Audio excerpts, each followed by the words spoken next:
صحابہ میں ایک صحابی جن کا مقام و مرتبہ اللہ کی نظر میں بھی بلند ہے، اللہ کے رسول کی نظر میں بھی بلند ہے، فرشتوں کی نظر میں بھی بلند ہے، بڑے بڑے صحابہ کی نظر میں بھی ان کا مقام و مرتبہ بلند ہے، دیکھنے میں کالے گلوٹے حبشی لوگ، آپ حضرات حج کے سفر میں عمرے کے سفر میں دیکھے ہوں گے حبشی کیسے ہوتے ہیں، ان کی ہونٹ کیسے ہوتے ہیں، ان کا کلر کیسے ہوتا ہے، ان کا جسم کتنا مضبوط ہوتا ہے، لیکن کالے کلوٹے موٹے موٹے ہونٹ ہونے کے باوجود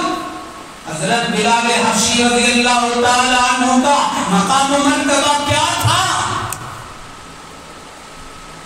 ان کے کلر کو دیکھ کر کے، ان کے کالے پن کو دیکھ کر کے، ان کی بدصورتی کو دیکھ کر کے دنیا میں کوئی حسین و جمیل اپنی بیٹی کو ان کی نکاح میں دینے تیار نہیں، کوئی ان کو اپنے پاس بٹھانے تیار نہیں، غلام ہیں، کوئی بڑا اونچا خاندان نہیں ہے ان کا، کوئی بڑے گھرانے کے نہیں ہے، شکل و صورت سے تو ایسے ہیں، مگر جانتے ہیں حضرت بلال حبشی کا مقام و مرتبہ کیا ہے؟ اللہ کے رسول صلی اللہ علیہ وسلم جب معراج کے سفر میں گئے، سدرۃ المنتہا پر حضرت جبرائیل ساتھ ہیں،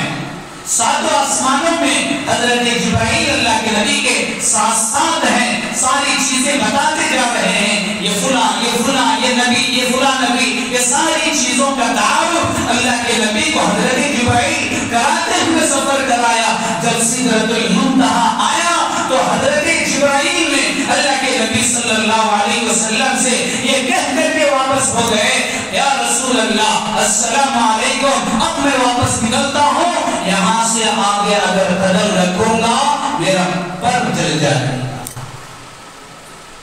اس سے آگے کسی مخلوق کو گزرنے کی اجازت نہیں ہے۔ اللہ کے نبی تنہا آگے نکلے، جنت کا سیر کیا،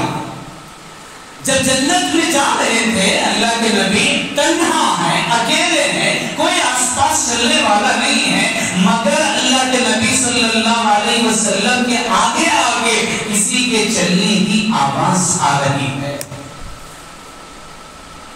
اللہ کے نبی دیکھتے ہیں مگر کوئی نظر نہیں آتا، جب قدم آگے بڑھاتے ہیں تو سامنے پھر کسی کے چلنے کی آواز آتی ہے۔ جنت کا سیر کر کے جب واپسی ہو رہی تھی، جبرائیل امین سے اللہ کے نبی نے پوچھا، اے جبرائیل آپ تو میرا ساتھ سدرۃ المنتہا تک دیے، سدرۃ المنتہا کے بعد تو میں اکیلا تھا، جب جنت میں چل رہا تھا میرے سامنے کسی کی چلنے کی آواز آ رہی تھی، بتاؤ تو صحیح وہ کون ہے؟ جبرائیل امین نے فرمایا کوئی اور نہیں، آپ کا امتی بلال حبشی ہے۔ جب وہ دنیا میں چلتا ہے اللہ آسمانوں پر اس کی چلنے کی آہٹ کو سناتا ہے۔ اللہ کے نبی سفر سے واپس آئے، فجر کی نماز پڑھائی، فجر کی نماز کے بعد حضرت بلال حبشی مجمع میں بیٹھے ہیں، پوچھ لیا اے بلال بتا تو صحیح زندگی میں تیرا وہ کون سا عمل ہے جس عمل سے تیرا مقام میں نے معراج کے سفر میں دیکھ لیا ہے؟ بلال حبشی رونے لگے، میں آپ کا ادنا غلام ہوں، میری کیا حیثیت ہے، مسجد نبوی کا مؤذن ہوں، دنیا میں مجھے کوئی ویلیو نہیں ہے، کسی سے رشتہ پوچھو تو کوئی رشتہ دینے تیار نہیں، کوئی امیر آدمی مجھے اپنے پڑوس میں بٹھانے تیار ہے، آپ پوچھ رہے میرا مقام و مرتبہ، یا رسول اللہ جو بھی ہے آپ کا صدقہ ہے، جو آپ دیتے ہیں وہ لیتا ہوں۔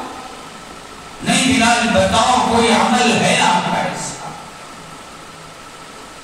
حضرت بلال حبشی نے فرمایا یا رسول اللہ زندگی میں ایک عمل پابندی سے کرتا ہوں، جب بھی میں بے وضو ہو جاتا ہوں تو وضو کرنے کے بعد 2 رکعات تحیۃ الوضو کی نفل نماز پڑھتا ہوں. یہاں فرائض پورے نہیں ہو رہے ہمارے. حضرات صحابہ کی زندگی وضو کے بعد کی 2 رکعت نفل نماز جسے شریعت کہتی ہے تحیۃ الوضو، وضو کے شکرانے میں نماز، اس کا ایک پابند ہوں. اللہ کے نبی صلی اللہ علیہ وسلم نے فرمایا تیرے اسی عمل نے تجھے وہاں تک پہنچایا. جب میں جنت میں چل رہا تھا تو تیری چلنے کی آہٹ میں نے وہاں سنی. کالے کلوٹے ہیں، بدصورت ہے، بدشکل ہے، دنیا میں کوئی ویلیو نہیں ہے، دنیا میں کوئی ان کی تعریف کرنے والا نہیں ہے. رب ذوالجلال کی قسم دیکھنے میں تو کالے تھے، اندر کا دل ایسا بنا تھا، اندر کا دل ایسا سنور گیا تھا، اندر کے دل میں خدا کی محبت ایسی بٹھا لیا تھا، اندر کے دل میں نبی کی محبت ایسی بٹھا لیا تھا، اندر کے دل میں قرآن کی محبت ایسی بٹھا لیا تھا، اندر کے دل میں نماز کی محبت ایسی بٹھا لیا تھا، اندر کے دل میں بلال حبشی نے سجدوں کی محبت ایسی بٹھا لیا تھا، اندر کے دل میں ذکر کی محبت ایسی بٹھا لیا تھا، اندر کے دل میں ایمان کی محبت ایسی بٹھا لیا تھا، اندر کے دل میں اسلام کی محبت ایسی بٹھا لیا تھا. اسلام کے خاطر مرنے کے لیے تیار ہے مگر ایمان کا سودا کرنے بلال حبشی تیار نہیں ہے. قیمت دل کی لگے گی آخرت میں، شکل و صورت کی قیمت نہیں لگے گی.